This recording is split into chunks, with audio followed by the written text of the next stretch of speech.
to our composers, or lunch with the composers. What's it called? Composers Luncheon? Something like that. Yeah, well, watch composers eat. all the smart composers, Mark and I were, well, I'm not a composer, or you too, Anna. So the first thing I have to do is I really want to apologize to Anna Klein, because yesterday I mentioned everybody except Anna. So I thought we would just talk about Anna all lunchtime, and nobody else. But we have, let's see, a couple new composers and new faces for you, and let me introduce them first, okay? So first, Sean just joined us. Sean Hickey. We're doing his piece next Saturday? Next Saturday night. Sean, maybe tell them a little bit about yourself. Are you from New York originally? Not originally, but I lived there. I lived there for many years. I'm from Detroit. Go ahead, get the jokes out right now. It's a good place to be from, and yeah, I call New York home. I'm really excited to be here for the first time at Cabrillo. That's great. And Anna, who's the focus of our lunch, is from England and about to take up a position. We're playing her piece tonight, about to take up a position with the Chicago Symphony as one of two composers. Is it called Composer in Residence? Yeah, it is.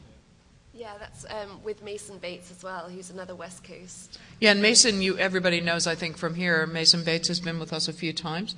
And come on, now's your chance. You better talk a lot. Oh, okay. Just I'm really excited to take up that position, but also thrilled to be here, with composers that I really look up to a lot, and with such a fantastic conductor and orchestra. The musicians are really, really outstanding, and the energy of this orchestra is really something I've never seen before or heard before. So it's really exciting. And Mark Anthony Turnage is a friend of mine from London. We work together lots and lots of times now. We've recorded, gosh, I'm not even sure how many pieces with the London Philharmonic, because were you also called Composer in Residence there? Yeah, I was, yeah. Are you still? Or no, that's finished as well. I haven't got a residency anymore. You need a job, Yeah, huh? sorry, yeah, I need a job, yeah. So Mark was with the Chicago Symphony, and that's one of the openings that Anna's taking over now. So, but it's great to have Mark here, and I don't know, do you want to say anything? Say hello. Hi. Okay, that's good.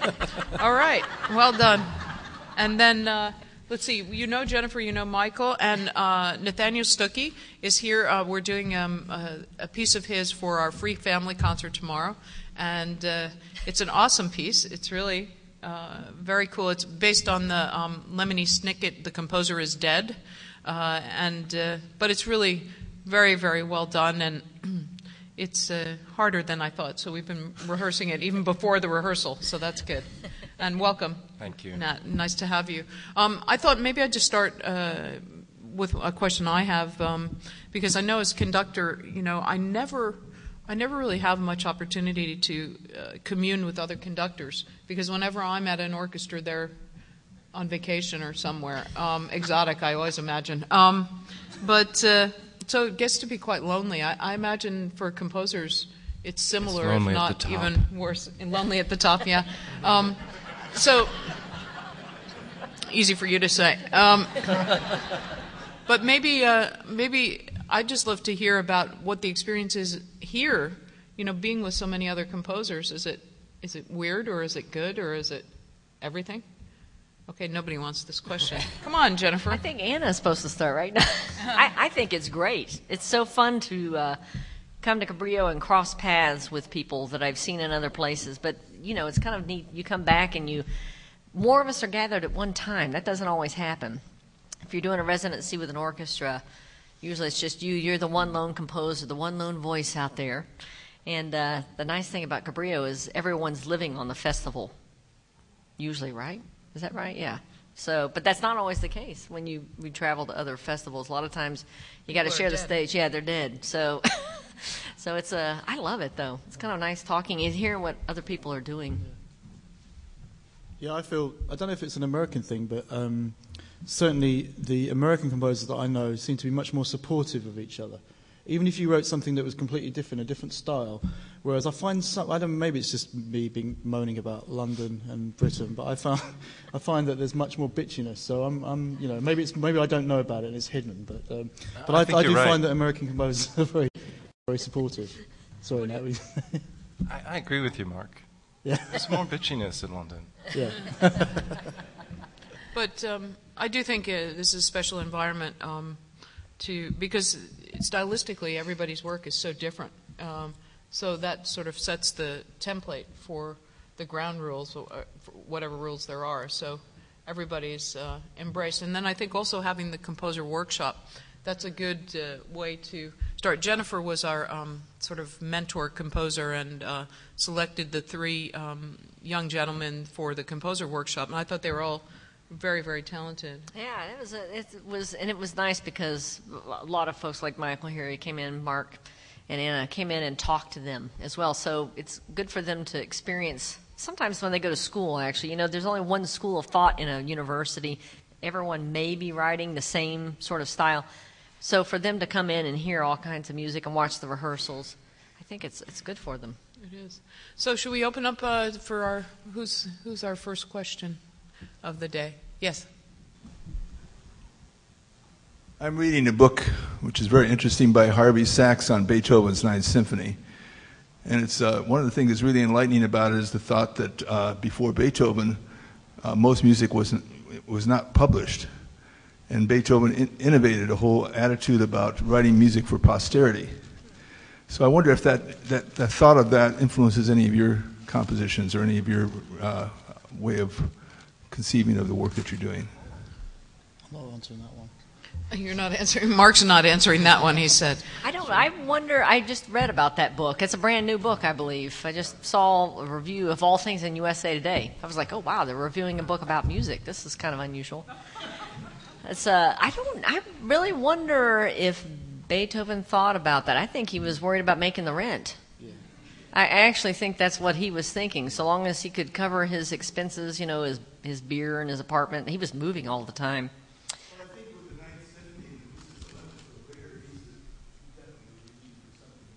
I think all composers reach, though. I don't know that they think about reaching 100 or 200 years into the future. You think about reaching the audience or reaching new levels of writing.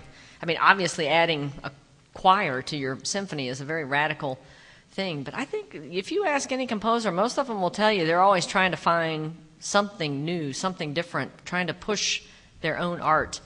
I don't know. I mean, I don't think about, where is this going to be in the future? I just worry about tomorrow, basically. But maybe I'm alone in that. Anybody else want to? Michael, what do you think about? I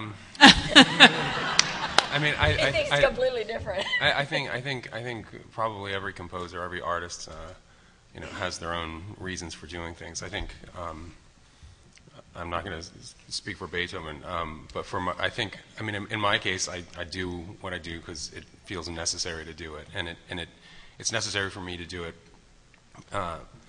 whether or not the music gets performed, whether or not that. I mean, if I'm a human being, so if people respond positively to what I do, it feels good, and if they don't, it stings. But none of those things ever change or affect the trajectory of what it is that I want to say. And sometimes, what an artist wants to say and feels he or she needs to do veers way off course what the mainstream might be at that moment. But at the same time, it's strange how time moves, and and all of a sudden things might intersect at some point. It might be 1 year, 5 years, 10 years. It might happen, much further down the line. It may never happen. But I think that to try to chase what that is you start to become less of an artist and more of something else. I don't know what, and I'm not saying it's necessarily a bad thing. Anyway, but I think that a lot of artists, I think the necessity factor probably overrides most everything else. And then posterity and all those things, I mean, they're pretty abstract notions and elusive. I think notions. Often the people around artists worry more about posterity than the artists themselves. The people that have some perspective about where this creative person fits in the scheme of things. So they look out for those things more than. Anybody else want to attack that? No? Next question. Yes. Yeah, excuse me. I have a technical question for Jennifer. Oh, yeah. I'd just like Does to know. this involve a piano? Yes. The question is, how do you notate that part of On a Wire where everybody's playing parts of the piano. Yeah, you kind of have to think about things like how they're all going to fit around the piano if you're not sure of the piano size. So you can imagine me in my studio with the piano lid open, trying to stand in one spot and then move a step and a half to the left, thinking, okay, there's Matthew will be standing there. Okay, Michael will stand here. And so I actually Did you have friends come over or something and stand? Just in the piano? cats, Just but the they cats. kept wandering off. Yeah, so it's hard to keep them. they were not much help. I tried, but it just that they kept falling asleep and things like that. So, but for that opening, the bowed piano, those were actual just pitches are written, the exact rhythm, where they start and where they end. And I flew to Chicago for one rehearsal. I think we had like a 4-hour rehearsal. I flew in the morning, rehearsed with them to make sure we were all on the same page because, as you can tell, it was very unorthodox. And then flew home, but I coached them on it. And that was all pretty normal. Now, when they moved away from the bowing and they had to start tapping on things, that actually I had to create some bizarre notation. I just showed them the rhythm and kind of the relative shape of what they were doing. And there's little verbal descriptions at the bottom of the score on the first couple of pages that say, reach in, do this, or tap this part of the piano. And it's interesting. I also told them, every piano changes. Every grand piano changes. If you move from hall to hall and brand to brand, the cross beams will all be different. So I've been discussing with them options if there is something that's blocked, because there will be strings that will be completely blocked. But you kind of make it up, I think, as you go along, trying to use as much traditional notation as you can, but you know that really there's actually a limitation on that. Is that the most unusual notation you've had to devise? Oh, no. I have this solo flute piece, Rapid Fire, which I believe Tim Monroe is doing here later this week, and that piece has extraordinarily unusual notation. I had to invent an entire new notation system. It looks like a cardiogram in places. There's one line for the fingering, one line for overblowing, and one line for articulation, and none of them match up like they do in Bach. It's really, that piece was extremely hard, and at the time I was studying with George Crumb, and I said, well, I don't know how much to actually put in here, because it's probably one of the hardest solo flute pieces that has ever been written, and it's actually painful to play. I've played it quite a few times, and it's a lot of fun, and it always makes the audience kind of wigged out because it's a flute like you've never heard it. It sounds like someone's electrocuting the flute player. And so Can't wait for that. I know. So listen, you got to check it out when Tim does this. But it's kind of amazing. You think about the notation for a Bach sonata, because usually flute players will start early on in their career, and everything's notated on the music staff. You know what you're going to do with the pitch, what you're fingering, the amount of air pressure you're going to use, the phrasing, the dynamic. But when you separate all those things out and make them independent, you have to create a whole new system. So George Crumb told me, he says, boy, don't leave this kind of random, because you'll get a completely different piece every time. You won't even recognize it. He says, make sure you mark everything. So I did. So it was very radical. You look at it, it's hard to figure out how to interpret it. There's a million little notes, finger this, overblow here. But the end result is worth it. It's a little bit of work to learn it. You have to relearn reading music, but it's well worth it. But this kind of note, maybe we'll ask the other composers about notation, because it's sort of an interesting topic. But when you go back as a conductor to the scores of Mahler, Mahler, who was a formidable conductor, I mean, that's what he was known for, not as a composer during his lifetime. He was like a rock star of classical music. And in his compositions, he's constantly leaving little notes for the conductor everywhere. It's quite annoying. I mean, it's pretty micromanaging. But you realize how inadequate notation really is when you read the little notes from Mahler. Be sure that they play the triplets fast on the fast side, or don't conduct that in two. And you feel like it's like the navigation system. Turn right. No, you missed it. That's feels like that to me. But so even as soon as music starts to grow, notation becomes really a little bit inadequate. I don't know if have you done some unusual notation things? Or? A little bit, but it is interesting, because there's one thing that I had some very bad habits when I was younger. I mean, notation. Oh, in terms of music, yeah. I sort of guessed the other things. Yeah. And I remember that Gunther Schuller, my teacher at Tanglewood, it was like 1983, he was very severe. He was quite a scary, he is quite scary actually, Yeah. but he was Continues pretty to be scary, scary. scary teacher. And I remember that I'd written some sort of strange, unusual notation. And he asked me, he said, right, okay, tap this out now. It's like a rhythmic thing. And I got it slightly wrong, and then he goes, no, and he's like, smacked my hand. It was pretty severe, actually. And that actually cleared up a lot of my bad notation, strangely enough, overnight. And so I'm always like, with students and stuff, it's a thing that's really hard, because it is very, if you think that when you're composing, it's very hard sometimes to get the things you imagine, working on, actually onto the paper. And it's exactly what Jennifer was saying. It's really hard. I mean, there's a lot of things that are hidden, of course, as well, that come out when the piece is played. But it's good to get... I mean, I don't try not to do over... It's different with Jennifer's piece because it was a specific type of thing. But I used to always write too many dynamics. I actually hate writing dynamics. I find it very boring. It's the most boring thing I think composer can... I don't know if anybody agrees with it. Just putting the dynamics in. You have to do it and be careful. But some things, I think, certainly Mahler's a good example. I think after Mahler... and Berg and Schoenberg, that's almost over-notated. It's very, it's maybe a Germanic thing, but it's certainly a thing that I had. Sorry, I don't mean that to be anti-German. I'm not anti-German at all. But to be in English as well. Be careful what I say. But it's definitely a thing that becomes, because like Jennifer said, if you look at Bach, there's hardly anything there, and yet the music, it's an interesting subject for composers, and it can clutter things, I think. But at the same time, if you don't do enough, then you get a performance that will be all the wrong balance. Yeah. Anybody else want to talk about notation? No? Okay, next question. Someone, wherever, whoever gets the microphone. I'd like to know from each of you, what is the catalyst that gives you your idea for your piece?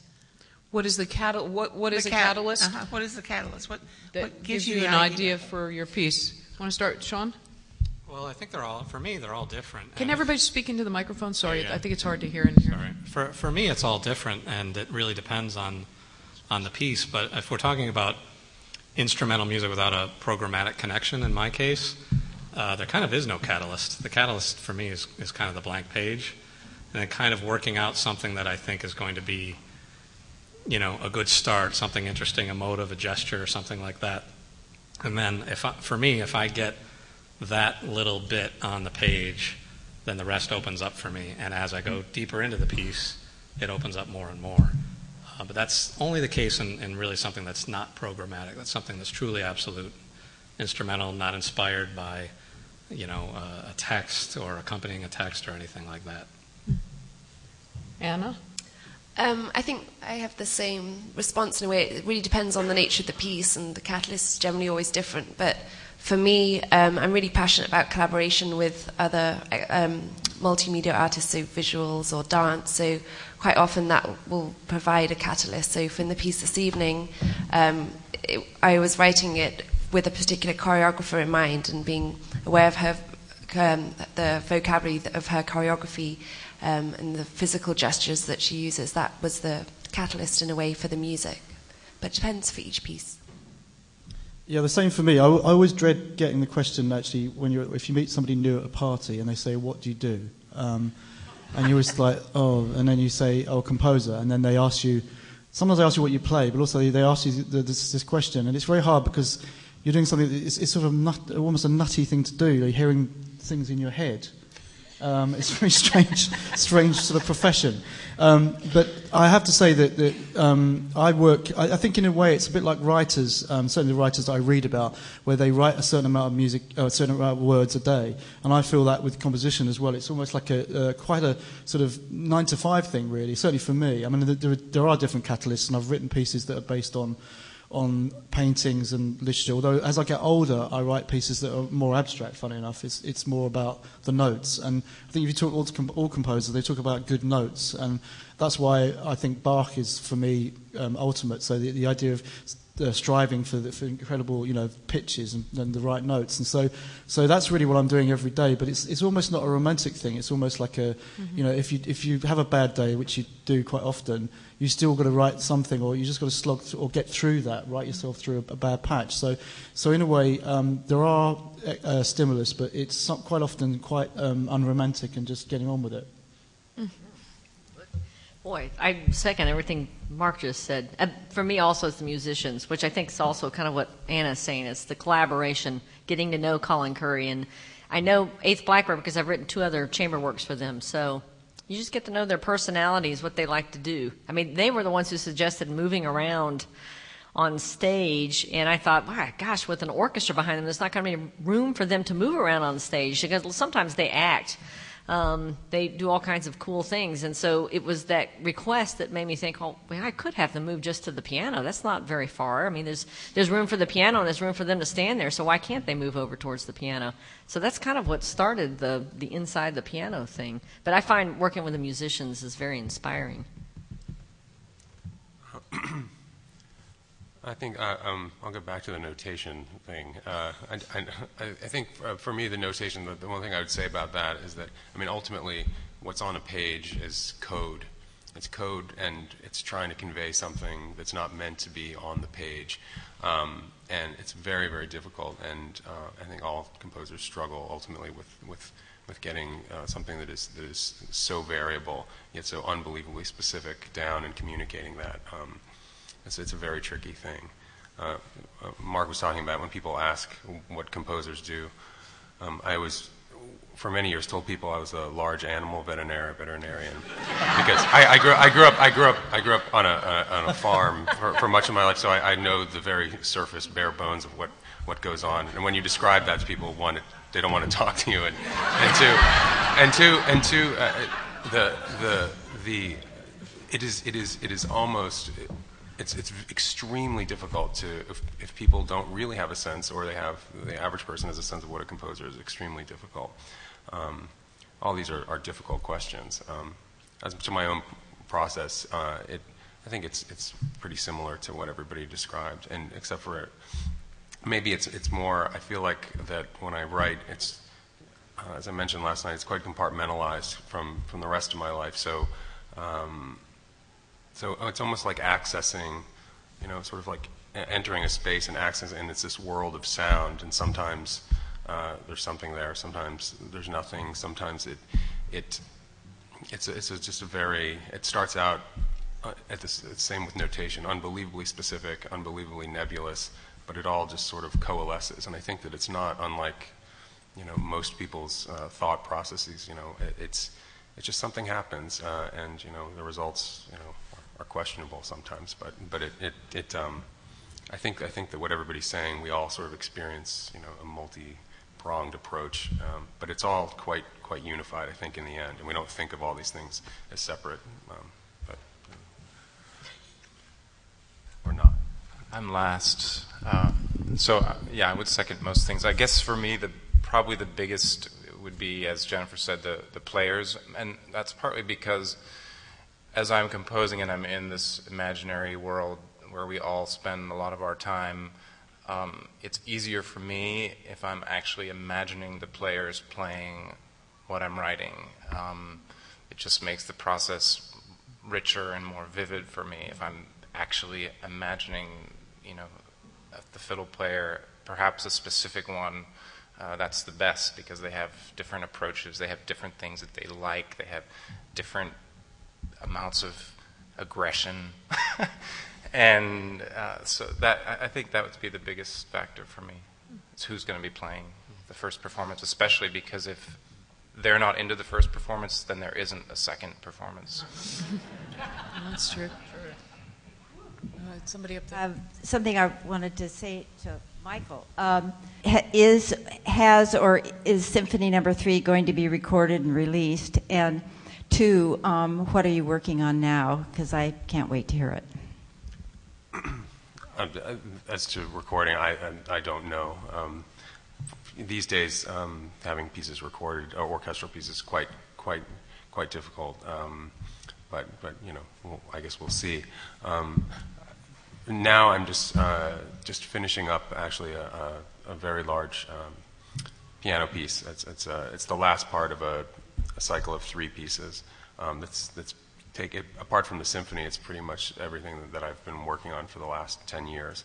And so, yeah, so it's a cycle of 3 pieces that totals about 8.5 hours. of music, and I mean it's Sounds very like very The Ring, Michael. very different from the symphony. I mean and so yeah, so doing the symphony was a really exciting thing to just kind of go from focusing for so long on just solo instruments to an orchestra again, and then and at this point in my life, knowing exactly who I was going to be writing for, whereas in the past, that's certainly the decade of the 90s when I wrote most of my orchestra music, I didn't know the ensembles, in the way, on the level that I know, that I knew what to expect from this orchestra, and that just allowed a kind of freedom that I had never felt before with orchestral music. So I approached writing this symphony the same way I approach writing solo chamber music, which is with no really the assumption that everything that I write will be able to be executed, or at least the attempt will be made to do it the way it's written on the page, and they did that last night. So. Okay. Where are microphones? We'll see how about we'll start right there and we'll come around the front. The question's for Jennifer.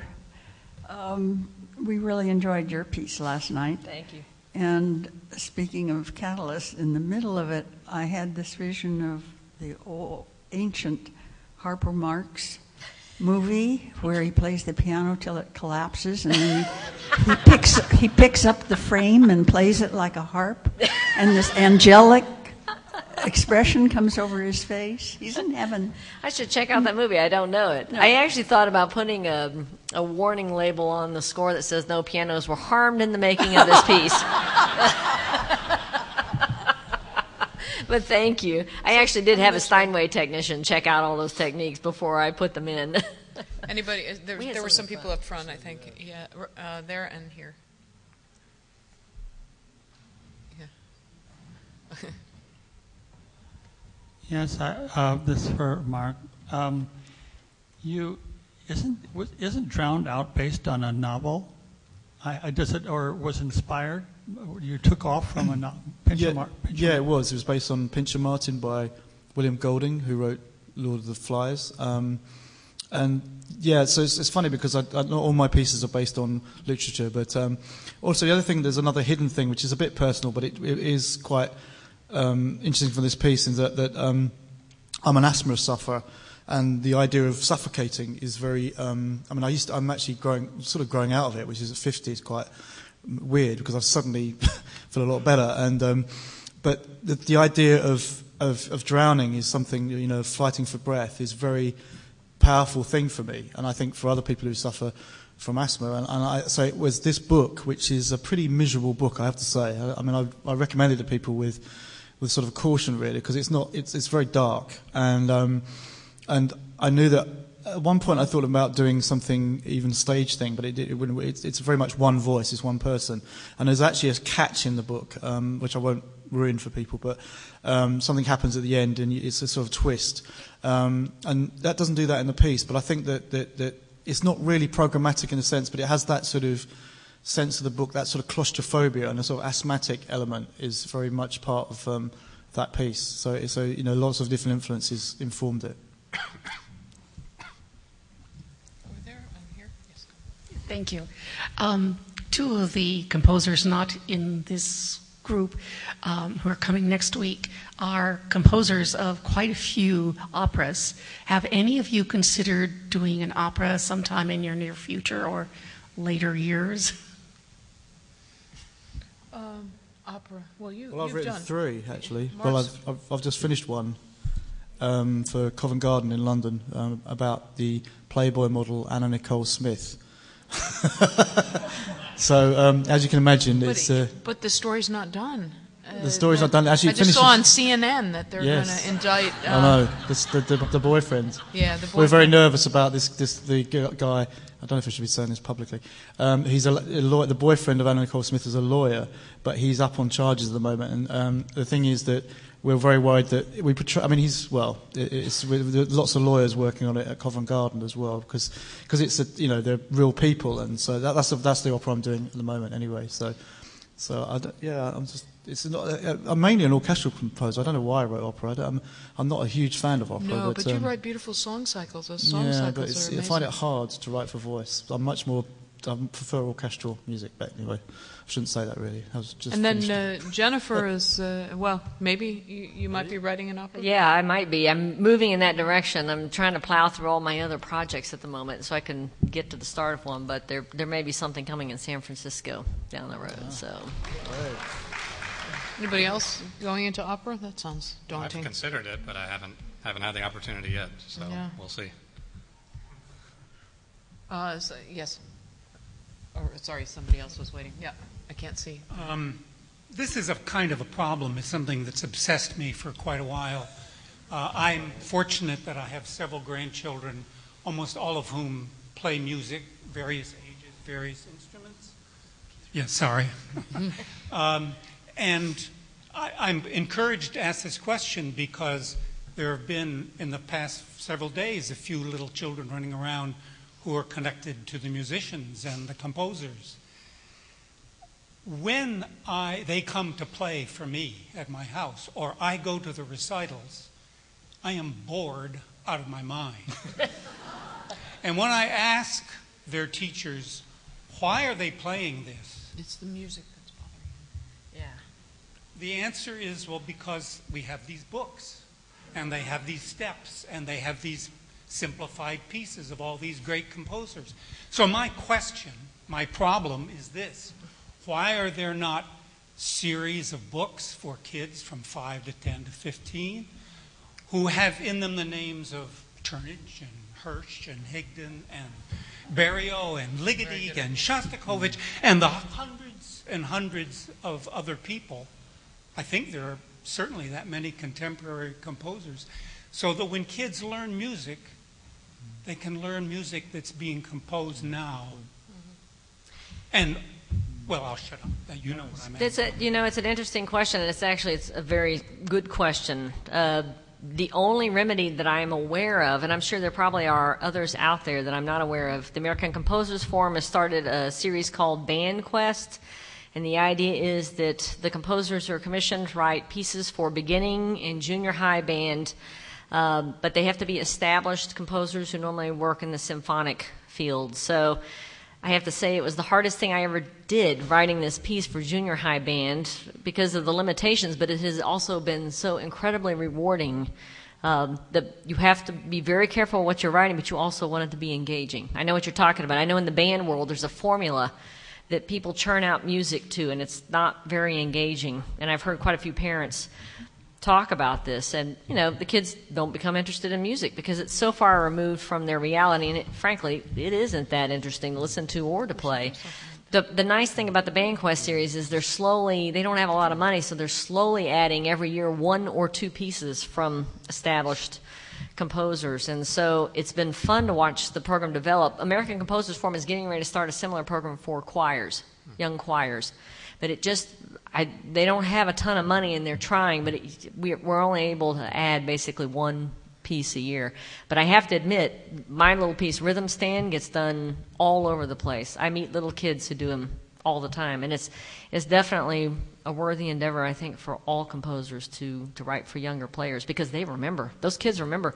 It's surprising to me how many people come up who've just started in a symphony orchestra and they're like, oh, I played your Rhythm Stand when I was like 13, which just kind of blows me away. I'm like, am I that old? I think one of the main obstacles is the fact that this music is under copyright, as opposed to the public domain music that's used, for example, in the Suzuki books and stuff like that. But that said, I'm not too familiar with. I know being a string player is. You're already ostracized, and then you have to play nerdy music on top of it, and it's hard work to get kids to stick with it because of the nature of the music. I have plans, I just haven't had time. I have because of my swing band that we had for 20 years, String Fever, we have all these fantastic arrangements. I've always wanted to start an intermediate a beginner, intermediate, and advanced series for string ensembles, to play some hip music. I just really need to have a month where I can, go through all the music and get it all worked out. But I think that would be extremely worthwhile. And I mean, is that the barrier, the copyright, do you think? But also people that run these things as well. I mean, I've been asked to do a few things for gradings. I mean, we have I think you have the same in America, where grade 3 cello, I wrote a piece, and other pieces in an exam. But it's not that usual. You don't often get asked. So no one has really done it since Bartók on a big Bartók scale. did all these fantastic duets and those piano pieces. But you know who just did it recently? One of our good friends of the festival, Mark O'Connor, just released a whole new string method. And he sent me a bunch of copies of it. It's awesome. And he's running these string camps. Auden and I are going to go to one of them when he's just a little bit older, where you can go and, you study fiddling and improv, and, it's really fun. I mean, there's one in Tennessee where you camp out and do this. So I think it's the wave of the future. I think you're on to something, and I think we definitely, just stay tuned. But I don't know if strings are part of it. I think the Mark's new method books might be really interesting for the young people. They look really good. Another question, anybody? Yes. Okay. Oh, thank you. Yeah. I have a question for Mark and a question for Anna. Question for Mark. I wonder if you would talk a little bit about your compositional process, especially on a conceptual level, if you would. And Anna, I would be curious, who are some of your favorite composers or influences or pieces? Glad I didn't get that question. You mean the process of how I write? Well, it is different every time in a way, but I do use. I mean, I work at the piano, but half and half. But I do use a certain amount of improvisation early on. It's not a major part, and that's probably why I'm quite interested in jazz. Certainly, when I started writing music at the age I was 9. Just before that, my parents used to make me play the piano. Sort of remarkable that I'm still involved in music. They were quite strict, and I used to get very bored playing these little piano pieces. Actually, ties in what we've just been saying. Very boring sort of piano studies, and I used to mess around with them, and so I used to distort them and kid my parents that I was actually doing what I should have been doing, and I was actually writing pieces. And so it's always been a slight thing of a little element of improvisation, although it's not the main part and it's only an early part. And so that's the start of the process. I'm very interested in harmony and in a way that chords move. So that's quite a technical thing, but it's funny because I'm a big fan of the Dutch composer Louis Andriessen, and I love the way almost the harmony has quite an emotional pull. I mean, it's the same in jazz in a way, but there's a certain way the chords work together that interests me very much, and so that's also part of my process. And when I'm working, I mean, I find it natural to work with instruments, and I have to work harder, as I said before, with voice. But it's a sort of slow process, and there's a lot of I write quite a lot very fast, and then I hone it down, and I make it sort of a cut. So much. He's still doing that. Yeah. Today he cut out a bunch from one of the pieces tonight, so you'll never hear that. I actually cut 12 pages he out of... He cut 12 pages of score pages out of Chicago And Remains. It's better for it, I have to say. It's shorter. But yeah, but I do, that's part of my process as well. Yeah, Anna. I love all kinds of different music, so I always find it quite difficult to answer that question. But in terms of classical music, I love Bach. I think he's my number one. Stravinsky and Debussy, but I also love listening to vinyl, and I love listening to actually vocal music on vinyl. So Nat King Cole and Billie Holiday and all those kinds of things, and lots of different kinds of music. No, was there somebody else? Yes, here we are.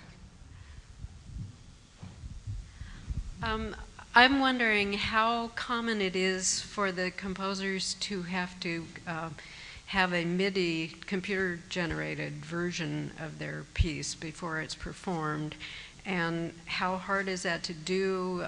Do you do it yourself? And then to Maren, is the quality of different MIDI versions, does it vary a lot in realism, and how do you use that? I don't use MIDI. It's just I don't like the sound of it. It makes me kind of crazed. So, but I know lots of composers who do. But in some of the competitions I've judged, they actually say they don't want MIDI. Yeah. Well, so it's a computer generated. So if you computer generated recording, basically. So if you have plugged in all music these days now is copied via computer. I would say all of it. You know, it used to all be hand engraved, which was very very time consuming, very, very expensive. But now it can all be done and generated through the computer. And then what you can do is you can produce a recording through the computer, since you have all the music in the computer.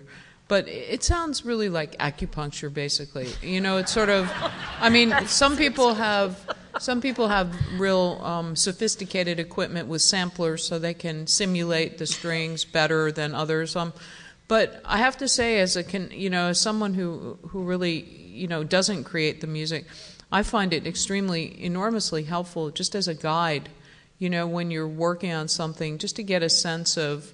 I think it's impossible really to hear 40 things going on at once. When you just look at a score, very, very difficult. So I find it extremely valuable. And when I'm looking at scores that come in, I get 50 scores a month, unsolicited scores a month, and I try to, when they include a MIDI or a CD, I always listen to it, and that takes a lot less time for me than going through the score and really.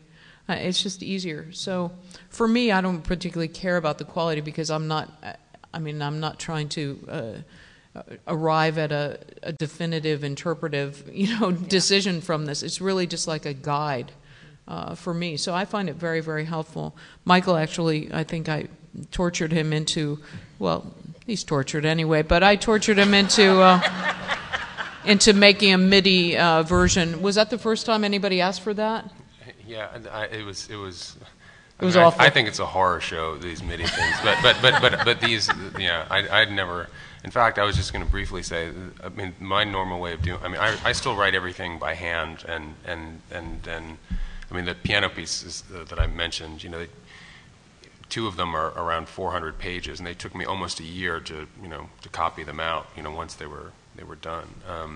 But it's just, I think it's a generational swing. One's not better than the other. It's much better to have things engraved on the computer, and it's easier to make changes if you need to. But I once had, just briefly will share a 30-second anecdote. Marin had to step in the very last minute.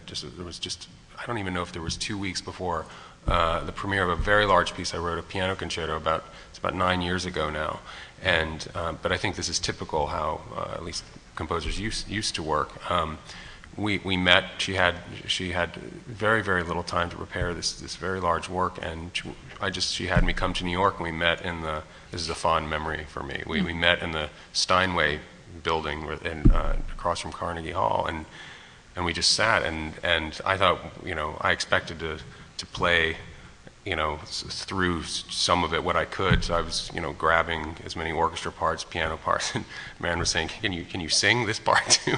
And we're and we're going through it, and she's conducting, and this I think was yeah, typical. that was a lot more fun than the MIDI for sure. I mean, and that to me is great. Even though it's really difficult, I mean, music that's not meant to be played on a single piano, it's extremely difficult. But that's happened a lot. And but that's great. But you're unusual. A lot of composers actually can't reduce their scores at the piano or the keyboard by sight. I mean, many composers don't actually play keyboard necessarily, so that's a challenge. But that was a great thing, and also, of course, nothing beats sitting down in person and talking, even just talking through a piece, I think. Because it's just human.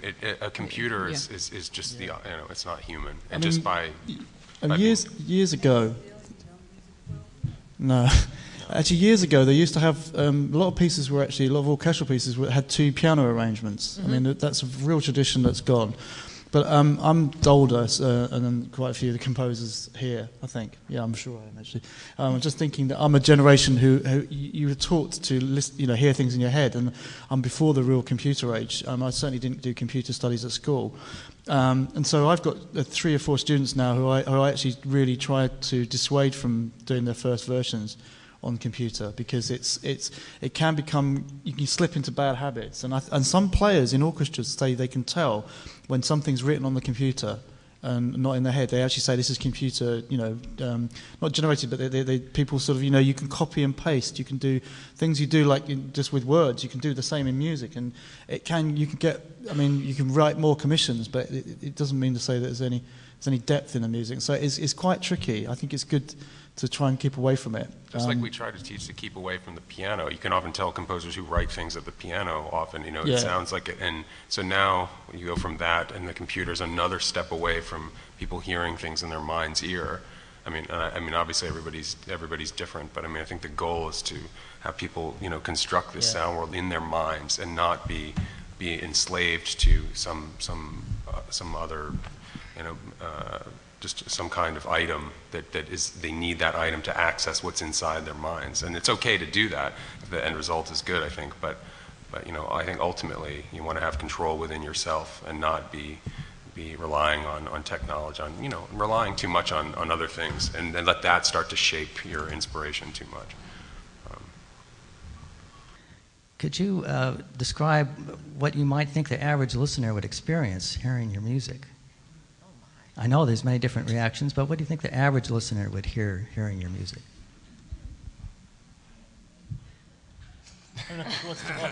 I'm glad I'm a conductor. I don't know what. Maybe I have the best perspective because I'm not a composer, and I'm always trying to imagine what the listeners are going to experience. That's why I talk to you sometimes. And that's why I try to create access points for people to talk about what they feel. But I'm always surprised at how intelligent people are. And, I am, I have to say, especially here, of course. But I think that listening to music, I think sometimes we, as musicians, underestimate what an incredibly challenging act listening to music is. It would be like going to an art museum, I think, where someone holds up a rolled up painting and says, okay, I'm going to show you this painting inch by inch, but after you see it, I'm going to roll up what you just saw. I think that's what listening to music is like. You have to sort of track everything and create it's a very sophisticated and challenging and demanding experience for listeners to listen to music. I think it's the ultimate artistic challenge. And also listening to music. What? Also, if you're in an art gallery, you can get away. If in music you don't like, you're trapped in the middle of a row. Especially after we lock the doors on them, right? Exactly. Well. So I can understand that. That's what I always think of listening to music. So I'm always in awe of listeners' capacity to grasp. And then I'm always moved when people are able to then personalize it also. This piece gave me comfort, or it put me in touch with my incredible anger today, or whatever it is that and that's what's supposed to happen. But I think listening to music, it's not an average experience, and it's a very, very demanding, sophisticated, and I think in some ways it should be an exhausting and emotional experience for people. When people put on classical music to relax, I think, oh my God, what? Are you serious? I can't imagine what's going through people's. When I hear classical music, the last thing I'm doing is relaxing. I'm like, oh, my mind. It's just a very, very engaging experience. So, I'm sorry, I just usurped the conversation, but so then I try to, as a conductor, I really try to imagine what people are going to think when they hear Mark's music, or when you hear Michael's music. This this is a very, last night's Symphony 3, it was an extremely demanding listen, in my opinion, you know, and it was very emotional at the end. I mean, we were very moved by this, and I can't explain to you exactly why. I mean, even I can't explain to you exactly why, because it's the sum of who he is, and somehow, you know, how we exist in this world as human beings and how we're connected. It's a very, very California kind of experience. How's that to describe it? Oh, anyway. I just wanted to first thank the festival for doing this, because as much as I look forward to the music every year, hearing really creative people talk about creativity is a gift, so thank you. Thank you. It's good. It's nice. And my question is, I'm just wondering about the composers. How did you come to composing? I mean, were you born and a violin was thrust into your left hand, or you know, did you come to it much later in life? I'm just curious about your backgrounds. Thank you. Come on, Nat, you've got to start. I was a violinist. I think I took an interest in composing when I started playing in orchestras. Before then, it was just sort of something I did, but not something I was inspired by. I played in the San Francisco Symphony's youth orchestra, and we did a lot of new music. And it was the first that I realized that this was something that people were actually doing. It hadn't actually occurred to me that I might do this. So I think that was the catalyst for me.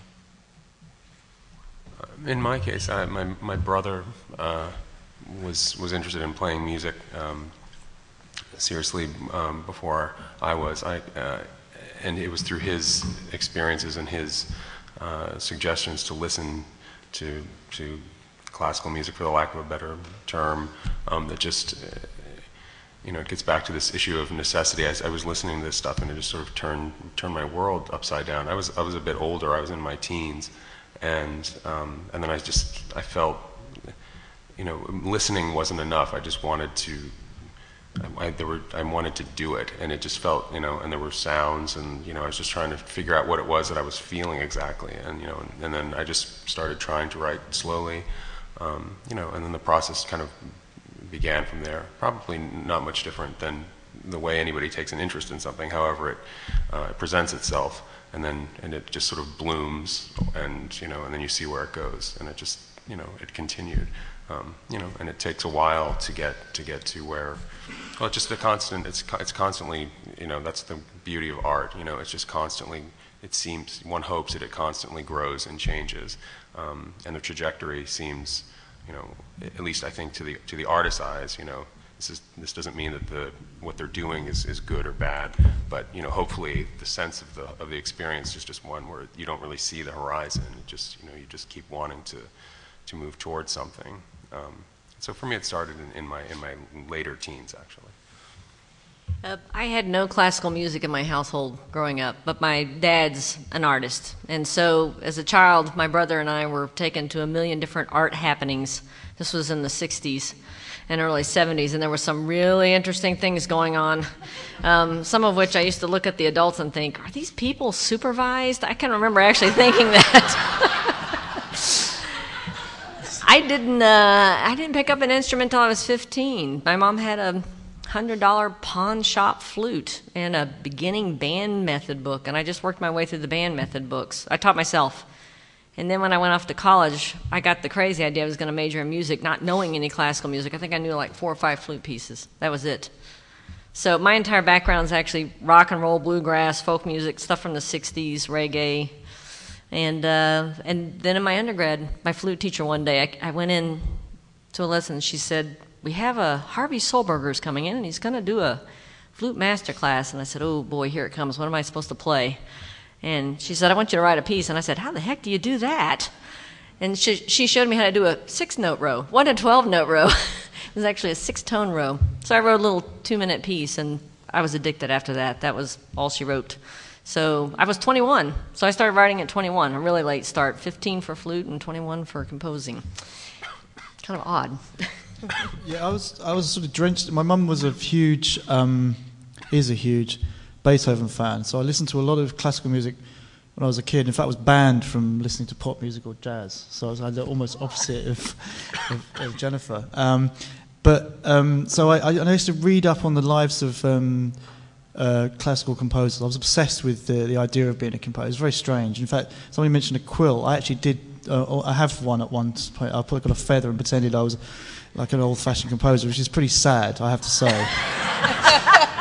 My mum always reminds me of that now, actually, that an old ink. And so I actually didn't really know how to compose. I used to mess around. I used to have like lists of things I wanted to write, how many symphonies I wanted to write in concertos, and I used to tick them off, and I was really nerdy and sort of sheltered, and my friends at school, I had a nickname which is pretty sad. I was called Wolfgang, because I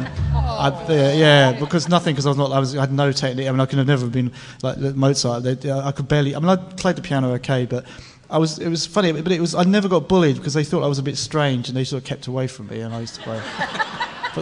And funny enough, all the friends that I have, friends I had at school, and I don't know any of them now, but I don't think they'd be surprised because I was so obsessed with being a composer. So it's sort of funny that that they wouldn't be surprised, but it's sort of quite, as you tell, it's like a lonely life in a way. Although that's why I love collaborating with orchestras, because you suddenly come out of your shell and you're able to collaborate with people. But so I think I think with young composers, I always say you really have to want to do this job if you're going to write music, because it is sort of odd. And isn't it just poetic justice that now you're actually hip as a composer? I think it's great. Anna, when did you start? I started as I was learning to play music. It's a sort of symbiotic thing going on. So I started playing piano and just make up pieces. I guess kind of similar to Mark, actually, in that way. So, yeah. In my case, I started playing the electric guitar at age 12, like a lot of kids that come to music in the U.S. or probably throughout the world. And I was kind of weaned on rock and roll and punk rock and those things. And the way, even to this day, I know this for a fact because I was a guitar teacher for 10 or 11 years, you're not taught any of the rudiments of music in a lot of these programs. You're just taught how to play songs. That's how you keep kids hooked. If they can play the Led Zeppelin song or mimic a few of the notes of this and that, you kind of learn. And that's how I learned. So when I got more serious about music, I joined a band, which had moderate success as a teenager and in my 20s. When I went to music school at 18, I had the dubious distinction of going to music school on a partial scholarship without being able to read music at all. And I had to learn pretty fast. I was really inspired by a lot of people who grew up playing instruments of the classical idiom from a very early age, who I really learned from. I could improvise incredibly well. To this day, I can still improvise on the guitar, fairly well.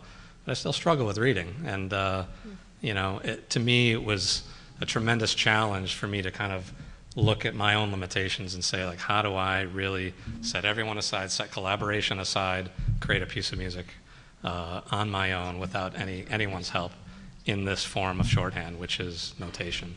And that's interesting. Here I am.